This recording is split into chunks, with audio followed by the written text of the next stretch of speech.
નેત્રંગના કોંગ્રેસ પાર્ટીના અગ્રણીઓ દ્વારા જય બાપુ જય ભીમ જય સંવિધાન કાર્યક્રમ અંતર્ગત આજરોજ રેલીનું આયોજન કરવામાં આવ્યું હતું।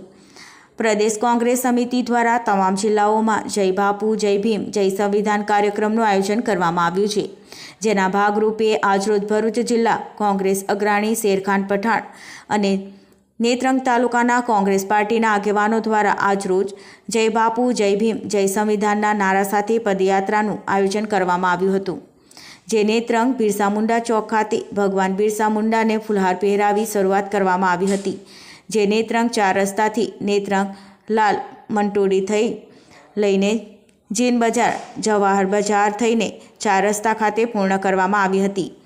જેમાં આગેવાન શેરખાન પઠાણ, ધનરાજ વસાવા,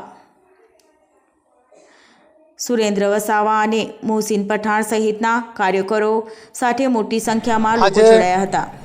4 તારીખથી લઈને 8 તારીખ સુધી સમગ્ર ગુજરાતમાં અને દેશની અંદર જે સંવિધાનને ખતમ કરવાની જે આ ભારતીય જનતા પાર્ટી દ્વારા જે પ્રવૃત્તિ કરાઈ રહી છે, એને લઈને આજે 8 તારીખના રોજ નેત્રંગ તાલુકા કોંગ્રેસ સમિતિ દ્વારા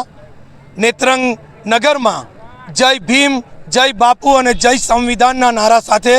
આજે આખું ગામ આજે આ નારાઓથી ગુંજી ઉઠેલું। ત્યારે આજે અમે આ મીડિયાના માધ્યમથી આ સરકારને કહેવા માંગીએ છીએ, આ દેશની અંદર ગરીબ, દલિત, આદિવાસી, શોષિત અને વંચિત જે લોકો સાથે અન્યાય થઈ રહ્યો છે, જે રીતે સંવિધાનને અનામતોને ખતમ કરવાની જે આ લોકોની પ્રવૃત્તિઓ છે, તેને ક્યારેય પણ એમના આ મનસૂબા પૂરા થવા નહીં દઈએ અને દેશની અંદર આજે સંવિધાન બચાવો આ રેલીઓ થઈ રહી છે। આવનારા દિવસોમાં પણ સંવિધાન બચાવવાની ખૂબ મોટા પ્રમાણમાં રેલીઓ થશે અને કોંગ્રેસ દ્વારા આ દેશની અંદર ક્યારે પણ આ હિટલરશાહી શાસન ચલાવવામાં નહીં આવે। ફરી એક વખત આ દેશની અંદર સંવિધાન બચાવો, જય ભીમ જય બાપુના નારા સાથે અમે લોકો આવનારા દિવસોમાં ખૂબ આગળ વધીશું।